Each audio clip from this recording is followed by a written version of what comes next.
Hi, this is Marshall again. I hope you saw the first section where we talked about my history and how I got involved in this. This is second session, and it's about evangelism. And evangelism is how do we witness? How do we do that kind of thing? And so you notice I have a hard hat on. This is my work hard hat. I was working at the reactor, and I would come in. I had my Bible there, and people would see me. And one day I had my cross on, and this guy came up to me and says, "What's that cross mean?" I said, "It means I'm a Christian." He goes, "No way. When did you become a Christian?" I said, "I've been a Christian a long time." He goes, "No way. I've heard you use the F word." I said, "No, you haven't." "Yes, I have." I said, "You're a liar." "Well, I know I've heard you." I said, "No, you haven't." "Yes, I have." "No, you haven't." And so we were talking back and forth, and I finally said, "You may have been seeing me standing next to somebody who used the F word, but I wasn't using it." He goes, "Okay, maybe that's what it was." And that made me think, hmm, I'm not vocal enough about my faith that people don't even know I'm a Christian. I've been a Christian for a long time and I don't say anything. That's kind of interesting because this guy was a guy running around. He just became a Christian like, 6 months earlier. And he tells everybody about Jesus and they're all ticked off at him. And they even have little sayings in the bathroom and the stalls about this guy's name, and how he's, a weirdo and all that stuff. So he's got sayings, little rhymey things in the stall you can't repeat on the TV or the radio. So I'm thinking, well, when he gets mature in the faith, he'll realize how not to offend people for Jesus' sake. And so I realized I was more mature than him. He's just a new Christian. And so he doesn't know what he's doing. He's not doing it right. And so then one day he comes around. He's got this red cross on the front of his hard hat. I'm going, holy cow, that's really bold. And it's like, nah, I'm not doing that. I want to put one on my hard hat. And I said, that's not going to happen. And so, God worked on me for about a week. And it's like, maybe you're the one that's wrong. Maybe he's the one that's right. So I went up to him and says, okay, you still got that red fingernail polish? Because that's how it was, blood red, right? Yeah, he says, you want to put it on your hard hat? I go, yeah. He says, I'll bring it tomorrow. I took it home. Nobody else wanted to put one on. So it was two of us running around with a red cross on our hard hat. And I just thought, it's a different deal being a bold Christian at work. And I was a radiation monitor, a radiation protection, officer. And so I put radiant energy on it with little rays going out. I thought, Jesus is more radiant than I am. So I put that on there. So this is my work hard hat. When I left the area, they didn't really want it anymore. And they get to where now they have to be every 2 years or 3 years or something. They have to be upgraded. So I got to keep my hard hat, which is cool. So that's a little story for you. There's ways of witnessing, and I hadn't really thought about how that works. I was doing the life witnessing. See, if I'm a nice guy, then they'll ask me, "Why are you so nice?" I'll tell them it's because of Jesus. But nobody ever asked me. I'm 31 years old. Nobody's ever asked me. I'm 32. Nobody's ever asked me. And so I thought about it. Well, the Mormons are nice. The Jehovah's Witnesses are nice. The Masons are nice. There's a whole lot of nice people out there, and nobody really asked them why they're nice. At least I never got that. I never had that happen. So that was our evangelism method. Wait till they ask you.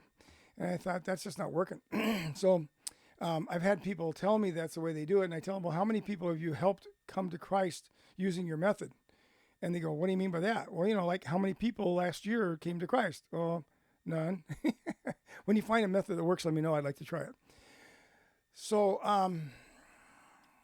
there's a saying when you start something, if you remember when you were a kid, you had that three-wheeler and then your dad or mom put you on the two-wheeler and the first thing you did was skin the elbows or skin the knees and fall down and the handlebar hits you in the chest and you start crying or whatever it is.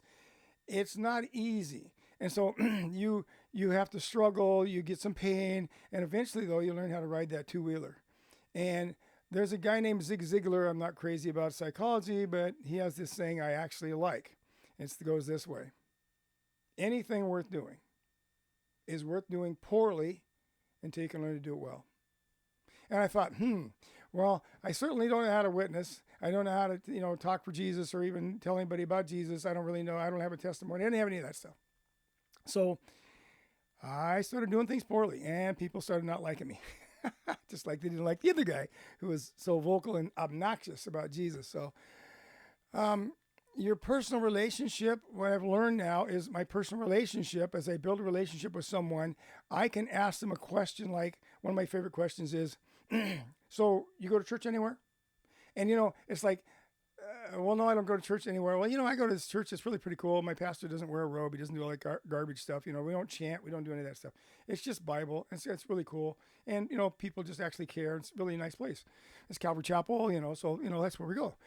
And I get a lot of people say, well, where's that at? And I'd like to try that out, And so I think there's a way you can present something in a fun manner that people don't have to be offended just because, some kind of weirdo Christian guy, like I thought all missionaries were.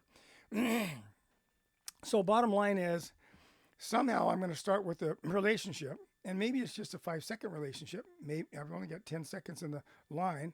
And so a lot of times the Mormons don't think, they don't like to call me a Christian. They like to call me an anti-Mormon. So that's a standard thing they like to use. And I tell them I'm really not an anti-Mormon. I like Mormons. It's Mormonism I don't like. So you could call me an anti-Mormonism. That doesn't really work too good, but you can try that if you like, because that's where I really am. That's more accurate. So yeah, I disagree with religion. So how do you witness to a Mormon effectively? That's the issue. I mean, how many people have used the Bible and the Mormon's still the Mormon, And that's how we always seem to start. Again, give me Isaiah 43:10, John 3:16. I'm going to use some Romans. I'm going to, do some stuff, and I'm going to tell you how the Bible's so true. And you're going to go, yeah, as a Mormon, because you're not lost yet. So the first thing you need to do is get lost. Well, how do I do that with a Mormon? Well, I find out where his foundation is. His foundation, according to Sandra Tanner, is the first vision. I found many Mormons' foundations is different.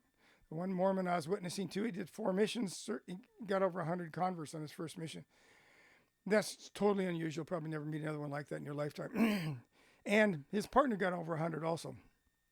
And he says, you're ever going to convert me to the Mormon Church, Marshall? And I said, well, yeah, I know this is my job. My job isn't to convert you to my church. My job is to tell you the truth. See, conversion is between you and God. You have to talk to him. I'm not your mediator. And I think that's a big deal. It takes the pressure off. I'm just going to tell you the truth. I don't care. Just stay a Mormon the rest of your life. I don't care. It's not my job.